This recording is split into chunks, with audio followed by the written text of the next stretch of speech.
जय श्री राधे। आज हम पाठ करेंगे आम्लकी एकादशी के बारे में।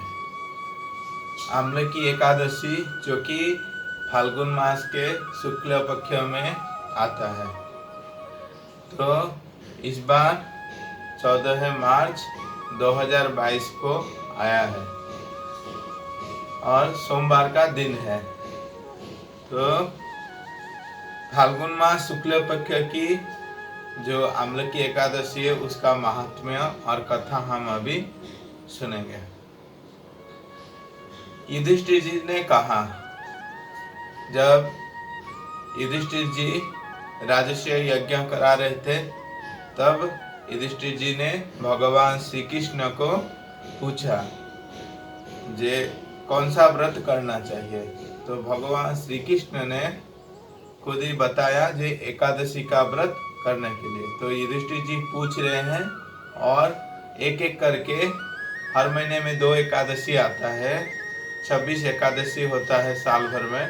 तो एक एक करके एकादशी का महात्म्य भगवान श्री कृष्ण युधिष्ठिर जी को बोल रहे हैं। तो युधिष्ठिर जी ने कहा, श्री कृष्ण, मैंने विजया एकादशी का महात्म्य जो महान फल देने वाला है सुन लिया। अब फाल्गुन शुक्ल पक्ष की एकादशी का नाम और महात्म्य बताने की कृपा कीजिए। तो युधिष्ठिर जी कह रहे हैं जे मैंने जो फाल्गुन मास के कृष्ण पक्ष में जो एकादशी आता है विजया एकादशी, उसको श्रवण कर लिया, सुन लिया। अभी हम फाल्गुन मास के जो शुक्ल पक्ष में आम्लकी एकादशी आता है उसके बारे में आप बताइए। तो भगवान श्री कृष्ण बोल रहे हैं, महाभाग धर्मनंदन, सुनो, तुम्हें इस समय वह प्रसंग सुनाता हूँ जिसे राजा मांधाता के पूछने पर महात्मा वशिष्ठ जी ने कहा था। तो राजा मांधाता ने यही बात पूछा था, किससे? महर्षि वशिष्ठ से पूछा था। तो उन्होंने बताया था फाल्गुन शुक्ल पक्ष की एकादशी का नाम आम्लकी एकादशी है। इसका पवित्र व्रत विष्णु लोक की प्राप्ति कराने वाला है। तो मांधाता ने पूछा, द्विज श्रेष्ठ, यह आम्लकी कब उत्पन्न हुई, मुझे बताइए। आम्लकी, आंवला, तो ये आंवला कैसे उत्पन्न हुआ, तो उसके बारे में बताइए। तो वशिष्ठ जी ने कहा, महाभाग सुनो, पृथ्वी पर आम्लकी की उत्पत्ति किस प्रकार हुई यह बताता हूँ। आम्लकी महान वृक्ष है जो सब पापों का नाश करने वाला है। भगवान श्री विष्णु के थूकने पर उनके मुख से चंद्रमा के समान कांतिमान की बिंदु प्रकट हुआ। जब भगवान श्री विष्णु ने थूका तो उस समय थूकने पर एक बिंदु, चंद्रमा का जैसा एक बिंदु उत्पन्न हुआ। तो वह बिंदु पृथ्वी पर गिरा। उसी से आम्लकी व आंवले का महान वृक्ष उत्पन्न हुआ। यह सभी वृक्षों का आदिभूत कहलाता है। इसी समय समस्त प्रजा की सृष्टि करने के लिए भगवान ने ब्रह्मा जी को उत्पन्न किया। तो उसी समय भगवान ने ब्रह्मा जी को उत्पन्न किया। देखो, पहले आम्लकी व आंवला का पेड़ भगवान थूकने पर पृथ्वी पर हुआ, उसके बाद ब्रह्मा जी का उत्पन्न हुआ। उन्हीं से इन प्रजाओं की सृष्टि हुई। देवता, दानव, गंधर्व, यक्ष, राक्षस, नाग तथा निर्मल अंतकरण वाले महर्षियों को ब्रह्मा जी ने जन्म दिया। उनमें से देवता और ऋषि उस स्थान पर आए। देवता और ऋषि लोग उसी आंवले के पास आए जहाँ विष्णु प्रिया आम्लकी का वृक्ष था। जहाँ आंवले का वृक्ष था उधर देवता ऋषि लोग आए। महाभाग, उसे देखकर देवता को बड़ा विस्मय हुआ। देवता लोग आगे आंवला का पेड़ आया, उसके बाद देवता लोग आए, तो देख के ही उनको विस्मय हुआ जे ये कहाँ से आ गया, ये क्या है। वे एक दूसरे पर दृष्टिपात करते हुए उत्कंठता पूर्वक उस वृक्ष की ओर देखने लगे और खड़े खड़े सोचने लगे कि आदि वृक्ष तो पूर्व कल्प की ही है, जो सबके सब हमारे परिचित है। जो आदि मतलब जो हमारा आदि वृक्ष जिसको माना जाता है कल्प वृक्ष, तो वो तो पहले कल्प में था, तो ये कहां से आ गया। तो उन्हें इस प्रकार चिंता करते देख आकाशवाणी हुई। ये सब सोचते सोचते तभी आकाशवाणी हुआ, महर्षियों, यह सर्वश्रेष्ठ आमलकी की वृक्ष है। ये सर्वश्रेष्ठ आंवला का वृक्ष है जो विष्णु को प्रिय है। ये विष्णु भगवान का अति प्रिय है। इसके स्मरण मात्र से गोदान का फल मिलता है। इस आंवले का वृक्ष का यदि मन में स्मरण करोगे तो आपका गोदान का फल मिलता है। स्पर्श करने से इससे दुना और फल भक्षण करने से तिगुना पुण्य प्राप्त होता है। यदि इस आंवले को वृक्ष को स्पर्श करोगे तो आपको 2 गुना का फल मिलता है, और यदि इस आंवले का वृक्ष का फल आंवला यदि आप सेवन करोगे तो आपका 3 गुना फल मिलता है। इसीलिए सदा प्रयत्न पूर्वक आमलकी का सेवन करना चाहिए। यह सब पापों को हरने वाला वैष्णव वृक्ष बताया गया है। तो ये जो आंवला है ये वैष्णव वृक्ष है, सब पापों को हरने वाला। इसके मूल में विष्णु, आंवले के पेड़ के मूल में नीचे उसके विष्णु वास करते हैं, उसके ऊपर ब्रह्मा वास करते हैं। स्कंध में परमेश्वर भगवान रुद्र है। जो शाखाओं में स्कंध में रुद्र वास करते हैं और शाखाओं में मुनि लोग वास करते हैं। टहनियों में देवता, पत्तों में वसु, फूलों में मरुदगण तथा फलों में समस्त प्रजापति वास करते हैं। आमलकी सर्वदेवमयी बताई गई है, अतः विष्णु भक्त पुरुषों के लिए यह परम पूज्य है। ऋषि बोले, अव्यक्त स्वरूप बोलने वाले महापुरुष, हम लोग आपको क्या समझे, आप कौन है, देवता है या कोई और, हमें ठीक ठीक बताइए। तो जो आकाशवाणी हो रहा था, ये आकाशवाणी कौन कर रहा है? ऋषि लोग बोले, आप कौन हो, बताइए, आप देवता हो ना और कोई हो, ठीक ठीक से हमको बताइए। तो आकाशवाणी हुई, जो संपूर्ण भूतों के कर्ता और समस्त भुवनों के सृष्टा है, जिन्हें विद्वान पुरुष भी कठिनता से देख पाते हैं, वही सनातन विष्णु में हूँ। तो भगवान बोल रहे हैं, जो सब भूतों का कर्ता है, समस्त भुवनों के सृष्टा है, मतलब जिनको देख पाना विद्वान लोग के भी अति कठिन है, तो मैं वही सनातन भगवान श्री विष्णु हूँ। देवाधिदेव भगवान विष्णु का कथन सुनकर उन ब्रह्म कुमार महर्षियों के नेत्र आश्चर्य से चकित हो उठे। उन्हें बड़ा विस्मय हुआ। वो आदि अंत रहित भगवान की स्तुति करने लगे। तो सब मिलकर भगवान की स्तुति करने लगे। ऋषि बोले, संपूर्ण भूतों के आत्मभूत आत्मा एवं परमात्मा को नमस्कार है। अपनी महिमा से कभी च्युत न होने वाले अच्युत को नित्य प्रणाम है। अंतरहित परमेश्वर को बारंबार प्रणाम है। दामोदर, कवि, सर्वज्ञ और यज्ञेश्वर को नमस्कार है। मायापते, आपको प्रणाम है। आप विश्व के स्वामी है, आपको नमस्कार है। ऋषियों के इस प्रकार स्तुति करने पर भगवान श्री हरि संतुष्ट हुए और बोले, महर्षियों, तुम्हें कौन सा अभिष्ट वरदान दूं? तो ऋषि भगवान श्री विष्णु खुश हो गए, बोले कि महर्षि, आपको कौन सा वरदान चाहिए? ऋषि बोले, भगवान, यदि आप संतुष्ट है तो हम लोगों के हित के लिए कोई ऐसा व्रत बतलाइए जो स्वर्ग और मुख्य रूपी फल प्रदान करने वाला हो।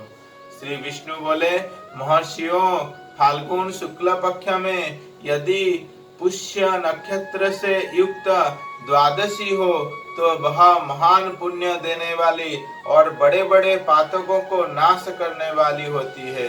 तीजवर उसमें जो विशेष कर्तव्य है उसको सुनो।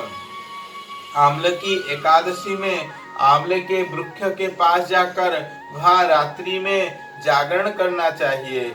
इससे मनुष्य सब पापों से छूट जाता और सहस्र गोदानों का फल प्राप्त करता है।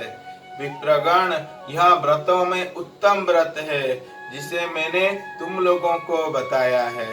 तो ऋषि जब पूछे जे भगवान ऐसा कोई व्रत बताइए जिसे करने से हमको स्वर्ग मुख्य सब प्रकार का फल मिल जाए। तो भगवान श्री विष्णु उस समय बोले फाल्गुन शुक्ल पक्ष में आम्ल की एकादशी का बात बोले। तो इस व्रत में हमको शाम सभी को जाकर आम्रकी के नीचे बैठकर भगवान का पूजन पाठन सब कुछ करना चाहिए। तो ऋषि बोले भगवान इस व्रत की विधि बतलाइए, यह कैसे पूर्ण होता है, इसके देवता नमस्कार और मंत्र कौन से बताए गए, उस समय स्नान और दान कैसे किए जाता है, पूजन की कौन सी विधि है तथा उसके लिए मंत्र क्या है, इन सब बातों का यथार्थ रूप से वर्णन कीजिए। तो ऋषि लोग पूछा जे इस व्रत का विधि क्या है, कैसे करना चाहिए, कैसे पाठ करना चाहिए, कैसे पूजा करना चाहिए, सब कुछ हमको बताइए। तो भगवान श्री विष्णु ने कहा द्विजवर, इस व्रत की जो उत्तम विधि है उसको श्रवण करो। एकादशी को प्रातः काल दंत धावन करके यह संकल्प करे कि हे पुंडरीकाक्ष, हे अच्युत, मैं एकादशी को निराहार रहकर दूसरे दिन भोजन करूंगा, आप मुझे शरण में रखे। ऐसा नियम लेने के बाद पतित, चोर, पाखंडी, दुराचारी, मर्यादा भंग करने वाले तथा गुरु पत्नीगामी मनुष्यों से वार्तालाप न करे। अपने मन को वश में रखते हुए नदी में, पोखरे में, कुएं में पर अथवा घर में ही स्नान करे। स्नान के पहले शरीर में मिट्टी लगाए। मृत्तिका लगाने का मंत्र। अश्व क्रांते, रथ क्रांते, विष्णु क्रांते, वसुंधरे, मृत्तिके हरमे पापं, जन्म कटयं समर्जितम। तो वसुंधरे तुम्हारे ऊपर अश्व और रथ चला करते हैं तथा वामन अवतार के समय भगवान विष्णु ने जो तुम्हें अपने पैरों से नापा था, मृत्तिके, मैंने करोड़ों जन्म में जो पाप किए हैं मेरे उन सब पापों को हर लो। मृत्तिका लगाने का मंत्र। उसी दिन नदी में स्नान करे, पोखर में स्नान करने के पहले हम लोग को मिट्टी लगाना। मिट्टी लगाने ले बोलना का मंत्र क्या है? अश्व क्रांते, रथ क्रांते, विष्णु क्रांते, वसुंधरे, मृत्तिके हर में पापं, जन्म कटयं समर्जितम। स्नान मंत्र।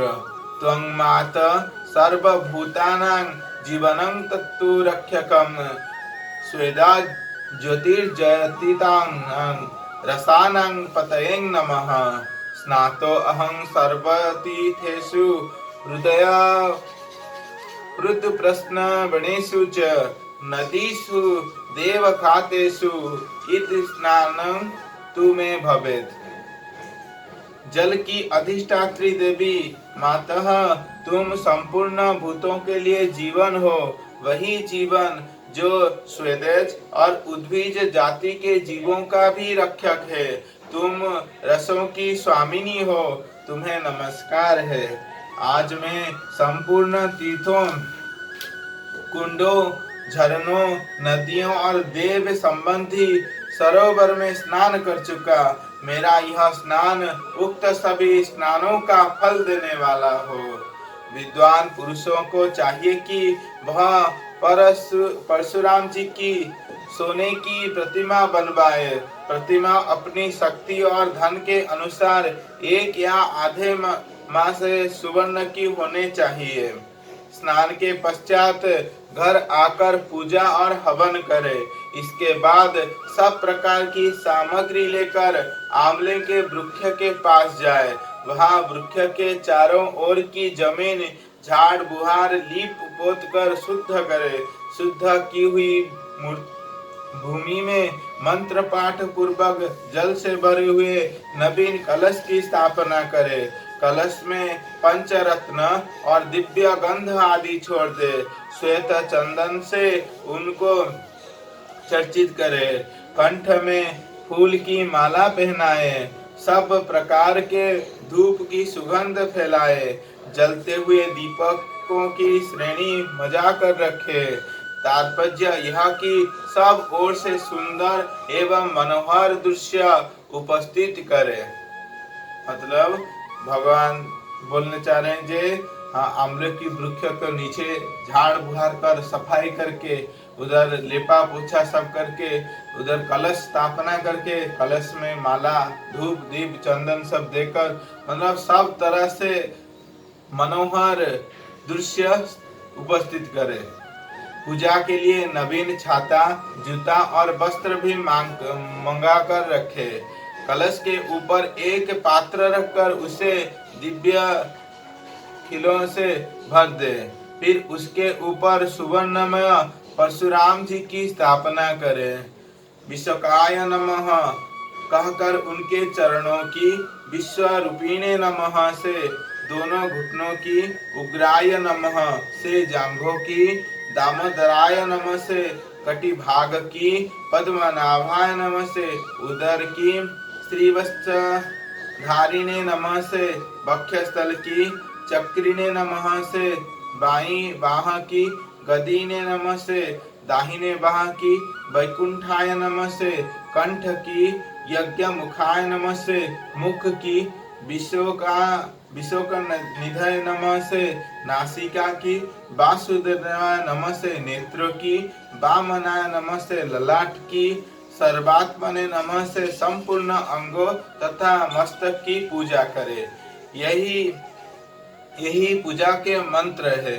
तदनंतर भक्ति युक्त चित्त से शुद्ध फल के द्वारा देवाधिदेव परशुराम जी को अर्घ्य प्रदान करे। अर्घ्य का मंत्र इस प्रकार है जो परशुराम जी को अर्घ्य अर्पण करेंगे।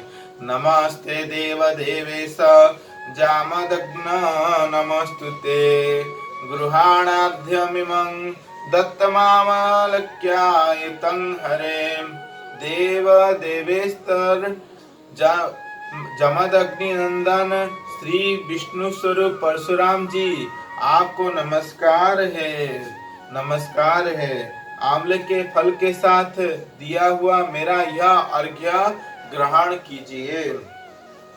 तदनंतर भक्ति युक्त चित्त से जागरण करे। नृत्य संगीत वाद्य धार्मिक उपाख्यान तथा श्री विष्णु संबंधिनी कथा वार्ता आदि के द्वारा वह रात्रि व्यतीत करे।